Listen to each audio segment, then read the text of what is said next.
Welcome back to clean news MP. चलिए देखते हैं मध्य प्रदेश की 25 फटाफट बड़ी खबरों को। इससे पहले आप न्यूज को कहां से देख रहे हैं, हमें कमेंट में बताना बिल्कुल ना भूलें। साथ ही हमारे फेसबुक पेज को भी फॉलो करें। फेसबुक पेज का लिंक डिस्क्रिप्शन में दिया गया है। प्रदेश में बोर्ड परीक्षाएं होंगी ऑफलाइन। फिलहाल 31 जनवरी से स्कूल खुलने पर भी संशय। मध्य प्रदेश के स्कूल शिक्षा मंत्री इंदर सिंह परमार ने साफ कर दिया कि प्रदेश में बोर्ड की 5वीं, 8वीं, 10वीं और 12वीं की परीक्षाएं ऑफलाइन होंगी। हालांकि 31 जनवरी से स्कूल खुलने पर अभी भी शिक्षा मंत्री ने संशय जताया है। उन्होंने कहा कि कोरोना की परिस्थितियों को देखते हुए स्कूल खुलने की तारीखें आगे बढ़ाई जा सकती हैं। वहीं स्कूल शिक्षा मंत्री ने कहा कि परीक्षाओं का नया कार्यक्रम जल्द घोषित हो सकता है। उम्मीद जताई जा रही है कि फरवरी के बाद कोरोना के केस कम होने शुरू हो जाएंगे। विद्यार्थियों की समस्या का कॉलेज में निराकरण हो, समाधान के लिए बने समिति। प्रवेश परीक्षा और रिजल्ट से जुड़ी समस्या को लेकर विद्यार्थियों को विश्वविद्यालय और उच्च शिक्षा विभाग के अधिकारियों के चक्कर लगाना पड़ रहा है। बावजूद इनकी समस्या का निराकरण समय पर नहीं हो रहा। मामले में उच्च शिक्षा विभाग के आयुक्त ने अब कॉलेजेस को निर्देश दिए कि विद्यार्थियों की शिकायत कॉलेज स्तर पर निराकरण किया जाए। इसके लिए समाधान समिति बनाई जाए। यूजी-पीजी फर्स्ट ईयर में विद्यार्थियों को प्रवेश दिया है। इनके नामांकन की प्रक्रिया चल रही है। बजट से मध्य प्रदेश में विधानसभा चुनाव में जीत की बुनियाद रखेंगे मुख्यमंत्री शिवराज सिंह चौहान। वर्ष 2023 में होने वाले विधानसभा चुनाव की तैयारी भाजपा और सरकार ने अपने अपने स्तर पर प्रारंभ कर दी।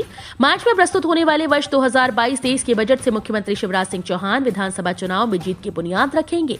इसके लिए विधानसभा क्षेत्रों में ऐसे कामों को प्राथमिकता दी जाएगी जो चुनाव से पहले पूरे हो जाएं। भाजपा के सभी विधायकों से उनके क्षेत्र में 15 करोड़ रुपए तक के कार्यों के प्रस्ताव मांगे गए हैं। उम्मीदवारों के लिए बड़ी खबर, 2150 पदों पर होगी भर्ती। मध्य प्रदेश व्यावसायिक परीक्षा मंडल या एमपी व्यापम ने समूह 5 2020 की पुनः परीक्षा का परिणाम जारी कर दिया। वही जो कैंडिडेट इस बार इस परीक्षा में शामिल हुए थे वो एमपीपीईबी की ऑफिशियल साइट पर जाकर रिजल्ट चेक कर सकते हैं। बता दें कि एमपीपीईबी की तरफ से निकाली गई वैकेंसी में staff nurse, ECG technician, radiography technician, lab attendant पर भर्तियां होनी है। इसके लिए कुल 2150 पदों पर भर्ती की जाएगी। राजस्व सेवा एडीपीओ परीक्षा के लिए बड़ी खबर, आयोग ने जारी किया शुद्धि पत्र। मध्य प्रदेश लोक सेवा आयोग द्वारा उम्मीदवारों को बड़ी राहत मिली है। दरअसल राजस्व सेवा परीक्षा और सहायक जिला लोक अभियोजन अधिकारी के रिक्त पदों की संख्या में वृद्धि की गई, जिसका लाभ दोनों परीक्षाओं में शामिल होने वाले उम्मीदवारों को होना निश्चित है। दरअसल मध्य प्रदेश लोक सेवा आयोग द्वारा जारी पत्र में कहा गया कि मध्य प्रदेश के वन विभाग द्वारा वन क्षेत्रपाल के रिक्त पदों में नियमानुसार संशोधन किया गया, जिसमें वन क्षेत्रफल कुल पदों की संख्या बढ़ाकर 40 की गई है। मध्य प्रदेश में 30 जनवरी को 2 मिनट का मौन रखकर स्वतंत्रता संग्राम के बलिदानियों को देंगे श्रद्धांजलि। स्वतंत्रता संग्राम में बलिदान देने वालों की स्मृति में रविवार 30 जनवरी को 2 मिनट का मौन रखा जाएगा। 11 बजे सभी गतिविधियां रोककर मौन रखा जाएगा। इसमें आमजन की भागीदारी सुनिश्चित करने के लिए सामान्य प्रशासन विभाग, सभी विभाग प्रमुख और कलेक्टर्स को दिशा निर्देश जारी किए हैं। साथ ही कहा कि पिछले वर्षों में ये देखा गया है कि कुछ कार्यालयों में 2 मिनट का मौन रखा जा रहा होता है, वहीं कुछ कर्मचारी अपने दैनिक कार्यों में लगे रहते हैं। ये ठीक नहीं है। आरक्षित और पिछड़े वर्ग के लिए इंदौर में बनेगा पहला औद्योगिक क्लस्टर। प्रदेश में पहला ऐसा औद्योगिक क्लस्टर जो आरक्षित वर्ग और पिछड़े वर्ग के लिए होगा, इंदौर में बनने की संभावना है। बीते समय से लगातार उठ रही मांग पर प्रदेश के एमएसएमई मंत्री ओम प्रकाश सकलेचा ने सहमति दे दी है। दलित युवा संघ ऐसे वर्ग के लिए अलग से औद्योगिक क्षेत्र विकसित करने की मांग लंबे समय से कर रहा था। 3 दिन पहले संघ के प्रतिनिधियों से चर्चा के दौरान मंत्री ने फरवरी-मार्च में जमीन चिन्हित और आवंटित करने की प्रक्रिया शुरू करने का आश्वासन दिया है। थ्रिफ्ट चुनाव लड़ने वाले पैनल्स ने की दिवंगत कर्मचारियों के परिजनों को उपहार देने की मांग। भेल की थ्रिफ्ट सोसाइटी भेल कर्मचारी की मृत्यु होती है, उसके परिवार को 35,000 रुपए की सहायता देगी। यदि कोई लोन होगा उसे माफ कर दिया जाएगा। उपहार नहीं दिया गया जैसे ही थ्रिफ्ट का चुनाव होने को है। नरेश जादौन पूर्व संचालक अपनी पैनल को लेकर सोसाइटी में चुनावी घमासान मचाने पहुंच गए। दिवंगत कर्मचारियों के आश्रितों के लिए उपहार की मांग उनके साथियों के द्वारा की गई। थ्रिफ्ट सोसाइटी के संचालक राजेश शुक्ला ने बताया कि अभी कुछ साथियों द्वारा दिवंगत कर्मचारियों के परिवारों को उपहार देने की मांग की गई।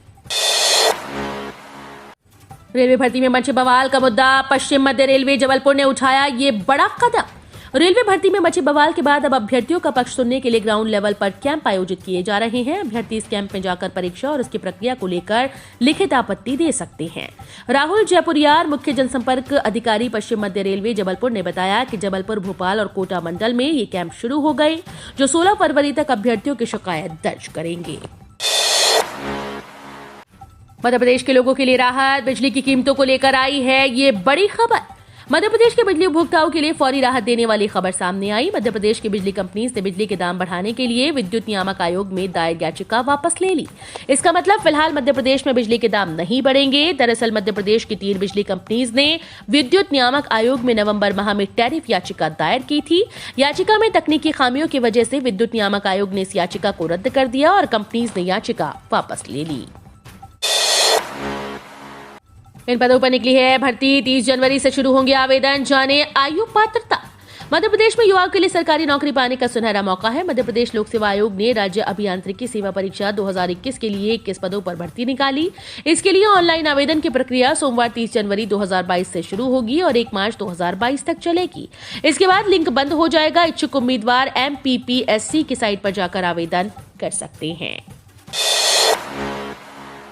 हामिद अंसारी के बयान पर बरसे नरोत्तम मिश्रा, बोले टुकड़े टुकड़े गैंग हो रही बेनकाब।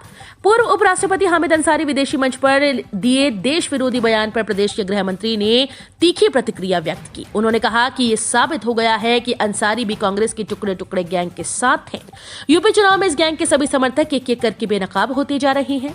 गृह मंत्री डॉक्टर मिश्रा ने कहा कि कांग्रेस की टुकड़े टुकड़े गैंग देश को बदनाम करने का कोई मौका नहीं छोड़ती, चाहे वो महान भारत को बदनाम भारत कहने वाला कमलनाथ हो या RSS की तुलना आतंकी संगठन ISIS से करने वाला सलमान खुर्शीद। 2 दिन रहेगी माघ मास की अमावस्या, बनेगी सोमवती का संयोग, इसलिए है विशेष महत्व। माघ मास की अमावस्या 31 जनवरी सोमवार और 1 फरवरी मंगलवार को 2 दिन रहेगी। इसके चलते वर्ष की पहली सोमवती अमावस्या का संयोग 31 जनवरी को बनेगा, जबकि 1 फरवरी को मंगलवार होने से भौमवती अमावस्या होगी। इस अवसर पर पितृपूजन स्नान दान का विशेष महत्व है। सोमवती का संयोग बनने से शिव मंदिर में विशेष अनुष्ठान होंगे। वर्ष 2022 में 3 बार सोमवती अमावस्या का संयोग बनेगा। अमावस्या तिथि की शुरुआत 31 जनवरी को दोपहर 2:18 से होगी और अगले दिन मंगलवार को दोपहर 11:15 बजे तक रहेगी। इंदौर में ठंड का सितम जारी, जानिए कब मिलेगी राहत और होगी तापमान में बढ़ोतरी। इंदौर में शुक्रवार को भी तेज ठंड का असर कायम रहा और दिन में पूर्वी व उत्तर पूर्वी हवाएं 10 से 12 किलोमीटर प्रति घंटा की गति से चली। हवाओं की गति कम होने के कारण ठिठुरन का कम एहसास हुआ। इंदौर में शुक्रवार को तीव्र ठंड से थोड़ी राहत मिली, लेकिन शीतल दिन की स्थिति रही। गुरुवार की रात इस वर्ष जनवरी की सबसे सर्द रात रही। शुक्रवार को न्यूनतम तापमान सामान्य से 4 डिग्री कम 6.4 डिग्री दर्ज किया गया। सिख विरोधी दंगा, हाईकोर्ट ने कांग्रेस नेता कमलनाथ के खिलाफ कार्रवाई की मांग पर सिट से मांगा जवाब। दिल्ली हाईकोर्ट ने विशेष जांच दल को 1984 के सिख विरोधी दंगे से जुड़े एक मामले में कांग्रेस नेता कमलनाथ की कथित भूमिका की जांच की मांग की। संबंधी एक अर्जी पर स्थिति रिपोर्ट पेश करने का निर्देश दिया। जस्टिस सुब्रमण्यम प्रसाद ने बीजेपी के मनजिंदर सिंह सिरसा की याचिका पर SIT को नोटिस जारी किया और मामले की अगली सुनवाई की तारीख 28 मार्च तय की। इस बार बदली गई एक और परंपरा, इन सेक्टर्स को लाभ देने की तैयारी। भारत के GDP वृद्धि पर कोरोना के ओमिक्रॉन वेरिएंट की वर्तमान लहर पर चिंताओं के बीच वित्त मंत्री निर्मला सीतारमण अपना चौथा केंद्रीय बजट मंगलवार 1 फरवरी 2022 को पेश करने के लिए तैयार है। वित्त मंत्री निर्मला सीतारमण 1 फरवरी को केंद्रीय बजट 2022 पेश करने के लिए तैयार है। वहीं कोरोना की नई लहर के बीच एक और परंपरा को बदला गया। दरअसल महामारी को देखते हुए इस बार हलवा सेरेमनी का आयोजन नहीं किया गया, इसकी जगह पर मिठाइयां बांटी गई। SC/ST को प्रमोशन में आरक्षण मामले में नई अपडेट, सुप्रीम कोर्ट ने सुनाया ये बड़ा फैसला। SC/ST को प्रमोशन में आरक्षण को लेकर बड़ी खबर है। सुप्रीम कोर्ट ने सुनवाई करते हुए पदोन्नति में आरक्षण के पैमाने तय करने से इनकार कर दिया। साथ ही कोर्ट ने कहा कि इस पर केंद्र या राज्य सरकारें तय करें, पर रिव्यू करते रहें। इसके लिए सुप्रीम कोर्ट ने 6 बिंदु तय किए। अब अगली सुनवाई 24 फरवरी 2022 को होगी। सुप्रीम कोर्ट ने कहा कि राज्य SC और ST के कर्मचारियों को प्रमोशन में रिजर्वेशन देने से पहले क्वांटिटेटिव डेटा जुटाने के लिए बाध्य है। फरवरी में 12 दिन तक बंद रहेंगे बैंक, देखिए लिस्ट और नोट कर लीजिए तारीख। नए साल का दूसरा महीना यानी फरवरी शुरू होने जा रहा है। हर माह के लगने से पहले ये जान लेना जरूरी है कि बैंक कब कब बंद रहेंगे। जानकारी के मुताबिक फरवरी में अलग अलग दिनों में बैंकों में 12 छुट्टियां पड़ रही हैं। कुछ छुट्टियां सभी राज्यों में कॉमन है, वहीं कुछ संबंधित राज्यों में हैं। 6 छुट्टियां ऐसी हैं जिन पर देश भर में बैंक बंद रहेंगे। रिजर्व बैंक ऑफ इंडिया ने छुट्टियों की लिस्ट जारी कर दी। इसके मुताबिक फरवरी 2022 में बसंत पंचमी, गुरु रविदास जयंती और डोल जात्रा सहित 6 छुट्टियां होंगी जिन पर देश भर के बैंक बंद रहेंगे। दूसरे और चौथे शनिवार और रविवार को साप्ताहिक अवकाश रहेगा। बैंक बंद रहने के दौरान ग्राहक ATM, internet banking, net banking और अन्य सेवाओं का उपयोग कर सकेंगे। कर्मचारियों के लिए खुशखबरी, जल्द पेंशन की राशि दुगनी होगी।